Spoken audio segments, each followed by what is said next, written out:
যাই, কাঠ কাটা তো হয়ে গেল, এইবার জমিদার বাবুর বাড়ির দিকেই যাই। আজকে জমিদার বাবুকে বলবো কাজের টাকাটা যেন কিছুটা বাড়িয়ে দেয়।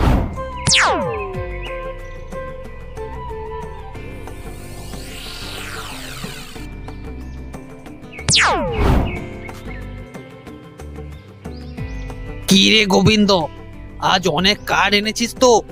হ্যাঁ জমিদার বাবু, আজ অনেক কার্ড এনেছি। ঠিক আছে, ধর, এই নে তোর টাকা ধর। কি রে, তুই এখনো দাঁড়িয়ে আছিস কেন? তোর তো আজকে টাকা দিয়ে দিয়েছি। জমিদার বাবু, আমার একটা আপনাকে কথা বলার আছে। আপনি যে আমাকে টাকা দেন, সেই টাকাতে আমার সংসার ভালোভাবে চলে না। তাই আপনার কাছে একটা অনুরোধ আছে, আপনি আমার কিছুটা টাকা বাড়িয়ে দিন না। এ কি বলছিস গোবিন্দ? আমি তো এখানে সবাইকে সমান টাকা দিই, তাহলে তোকে আবার বেশি টাকা দেবো কেন? জমিদার বাবু, আমি সারাদিন প্রচুর পরিশ্রম করি, কাঠ কেটে বাড়ি নিয়ে আসি। তো কি হয়েছে, এই কাজ তো সবাই করে। দেখ গোবিন্দ, আমি তোকে যে টাকা দিই তা ঠিক দেই। কিন্তু জমিদার বাবু, আপনি একটু ভাবুন, আপনি যে টাকা আমাকে দেন তাতে সংসার ভালোভাবে চলে না।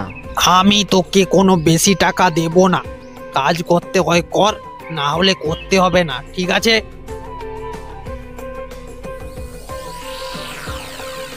চলে এসেছো? বলো, আজকের দিনটা কেমন ছিল? আজ প্রচুর কাঠ কেটেছি। তুমি সারাদিন প্রচুর পরিশ্রম করো। সংসার চালাতে গেলে তো কাজ করতে হবে। তুমি যদি বলো আমি তাহলে তোমার সঙ্গে যাব, তোমার তাহলে কিছু সাহায্য করতে পারবো। না না, তুমি ঘরে কত কষ্ট করো, তোমাকে আর বাইরে যেতে হবে না। তুমি চিন্তা করো না তো, আমি বাইরেটা ঠিক সামলে নেব।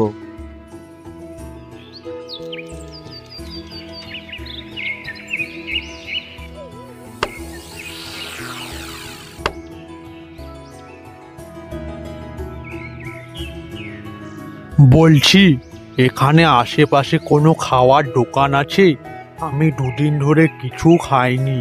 হ্যাঁ, দোকান তো আছে, কিন্তু সেটা তো অনেক দূরে। কোনো ব্যাপার নয়, আমার প্রচুর খিদে পেয়েছে, আমাকে তো যেতেই হবে। বলছি খুড়ো, তুমি যদি চাও আমার খাবারটা খেতে পারো। না না, আমি তোর খাবার কিভাবে খেতে পারি? আমি যদি তোর খাবার খেয়ে নেই তাহলে তোর পেট ভালোভাবে ভরবে না। না না, তা নিয়ে তোমাকে ভাবতে হবে না। এসো খুড়ো, আমরা একসঙ্গে দুজনে খাই।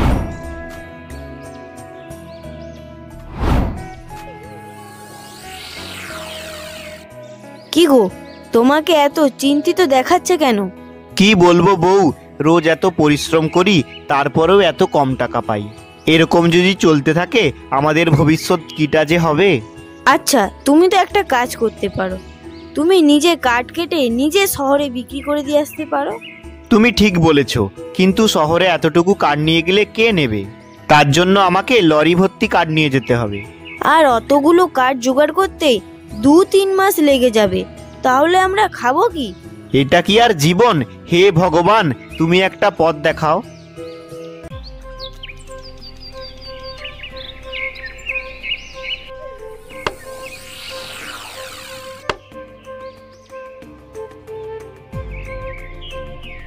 আরে, তুই তো আমাকে কাল খাবার দিয়ে সাহায্য করেছিস, আজকে তুই আমাকে বল দোকান কোথায়, তাহলে আমি গিয়ে কিছু খেয়ে আসি। বলছি খুড়ো, দোকান তো অনেক দূরে, তুমি কি আর যেতে পারবে? তুমি একটা কাজ করো, আমার সঙ্গে তুমি খেয়ে নাও। কিন্তু তুই তো আমাকে কাল খাবার দিয়েছিলি, আমি চাই না আমার জন্য তোর কোনো কষ্ট হোক। না না, কোনো কষ্ট হবে না। তোমার যখন খিদে পাবে তুমি এখানে চলে আসবে, আমরা দুজনে একসঙ্গে খাবো, বুঝলে খুড়ো? এসো, দুজনে একসঙ্গে খেয়ে নিই। গোবিন্দ, তোকে দেখে বোঝা যাচ্ছে তুই কোনো একটা চিন্তায় আছিস। কিছু সমস্যা হয়েছে নাকি? না না খুড়ো, কোনো সমস্যা নেই। আরে, তুই আমাকে সব কথা খুলে বলতে পারিস। আমি কাঠ কেটে জমিদার বাবুকে দিই, আর জমিদার বাবু আমাকে খুব কম টাকাই দেয়। তাই ভাবছি শহরে গিয়ে নিজেই কাঠ বিক্রি করে আসব। কিন্তু হাতে তো বেশি টাকাও নেই, কি যে করব ভেবেই পাচ্ছি না। ও, এই ব্যাপার, তুই এই নিয়ে এত চিন্তা করছিস? এই নে, ধর, ব্যাগ ধর। এটা হলো জাদু ব্যাগ। তোর যখন খিদা পাবে তুই এই ব্যাগের কাছে চেয়ে নিবি। তুই যেরকম খাবার চাইবি সেরকম খাবার পেয়ে যাবি। ব্যাগ কি সত্যিকারের আমাদের খাবার দেবে? হ্যাঁ রে হ্যাঁ, কিন্তু একটা শর্ত আছে। যে খাবার এই ব্যাগের কাছে চাইবি তা কিন্তু পুরো খেতে হবে, খাবার নষ্ট করা যাবে না। ঠিক আছে খুড়ো, আমি এই কথা মনে রাখবো।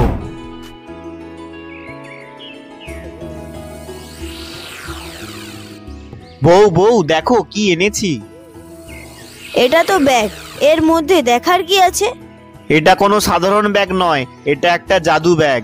এই ব্যাগের কাছে তুমি যা চাইবে তোমাকে সেটাই দেবে, বুঝলে গিন্নি? এইবার আমি কাঠ কেটে জমিদার বাবুকে আর দেব না।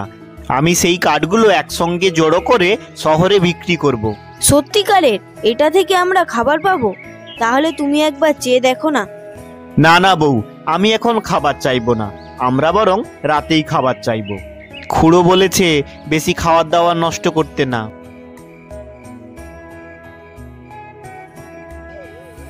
তাহলে আমরা কি খাবার চাইবো? আমরা যা খাই তাই চাইবো, আমরা ভাত আর ডাল চাইবো। হ্যাঁ, তুমি ঠিক বলেছো, আমরা যা খাই তাই বলবো। জাদু ব্যাগ, জাদু ব্যাগ, আমাদের ভাত ও ডাল দাও।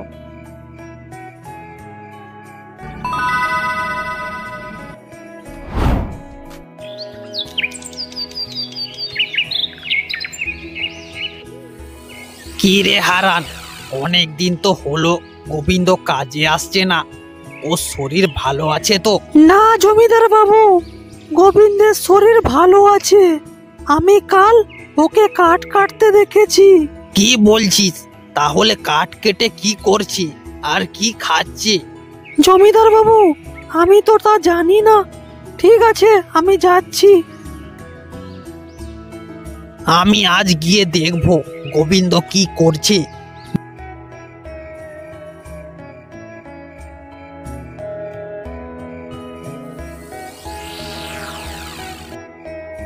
ব্যাগ, আমায় ভাত আর ডাল দাও তো।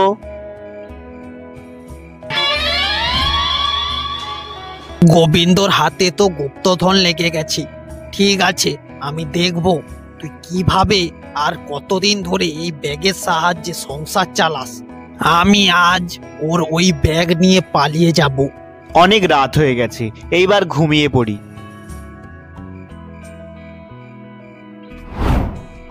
এইবার সময় এসে গেছে, আমি গিয়ে ওর ওই ব্যাগ চুরি করে নিই।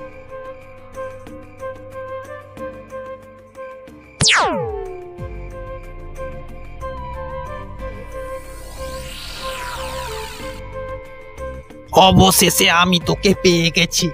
তুই তো খুব বড় গুপ্তধন। এবার তোর সাহায্যে আমি বড় লোক হব, আর আমাকে কোনো কাজ করতে হবে না। আমার যা লাগবে আমি তোর কাছে চাইবো। জাদু ব্যাগ, আমায় সোনা দাও।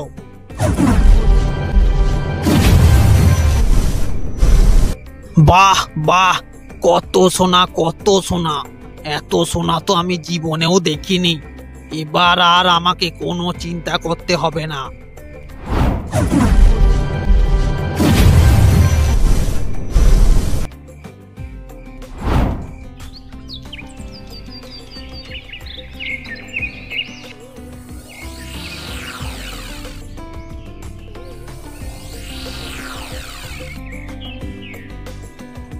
কি গো, তুমি কি ব্যাগটা অন্য কোথাও সরিয়ে রেখেছো? আমি অনেক খুঁজেছি, তবুও ব্যাগ পাইনি। কি? এ কি কি বলছো তুমি? ব্যাগ পাচ্ছ না মানে কি? আমি অনেক খুঁজেছি, তবুও ব্যাগ পাইনি। এ কি বলছো তুমি?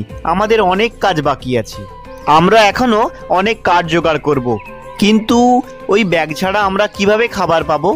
হে ভগবান, আমরা কি ভুল করেছি এর জন্য আমরা এত কষ্ট পাচ্ছি? আমি তো কোনোদিনও কারো খারাপ চাইনি, তাহলে আমার সঙ্গেই কেন খারাপটা হচ্ছে? হে ভগবান, কি যে করি। না না, তুমি এত ভেঙে পড়ো না তো, দেখবে সব ঠিক হয়ে যাবে। এ কি হয়েছে? আমার পুরো হাত তো কালো হয়ে গেছে। আমি কি করব? কিন্তু আমি এই ব্যাগ ফেরত দিয়ে দিলে আমি তাহলে বড়লোক হব কিভাবে? না না, আমার লোভ করা কিন্তু উচিত হয়নি। আমি গোবিন্দকে এই ব্যাগ ফেরত দিয়ে আসি।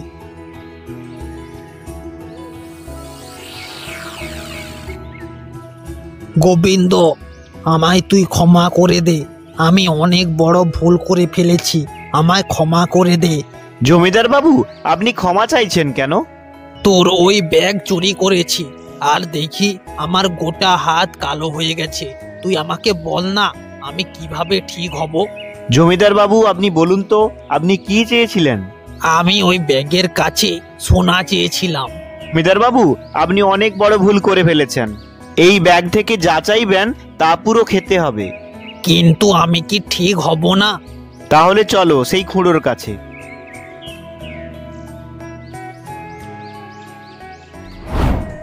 খুড়ো, আমাকে ক্ষমা করে দিন। তুই তো লোভের ফল পেয়েছিস। তুই তো ব্যাগ ফেরত দিচ্ছিস, কিন্তু সোনাগুলো বাড়িতেই রেখে দিয়েছিস। তুই যা, গিয়ে সব সোনা আন যা। আর তোকে এই সব সোনা খেতে হবে, ঠিক আছে? কিন্তু আমি সোনা কিভাবে খাবো? মানুষ কি সোনা খেতে পারে নাকি? তুই লোককে দিয়ে প্রচুর কাজ করাস, তবুও তাদেরকে খুব কম টাকা দিস। এটাই তোর কর্মের ফল। তুই ক্ষমা চাইলে কিছুই হবে না। কিন্তু খুড়ো, আমি আমার ভুল বুঝতে পেরেছি। আমি আর লোভ করব না। আমি সবাইয়ের টাকা ফেরত দিয়ে দেব। ঠিক আছে, তুই তোর নিজের ভুল বুঝতে পেরেছিস। ঠিক আছে, আমি তোকে ঠিক করে দিচ্ছি। ধন্যবাদ খুড়ো, আপনি আমার চোখ খুলে দিয়েছেন।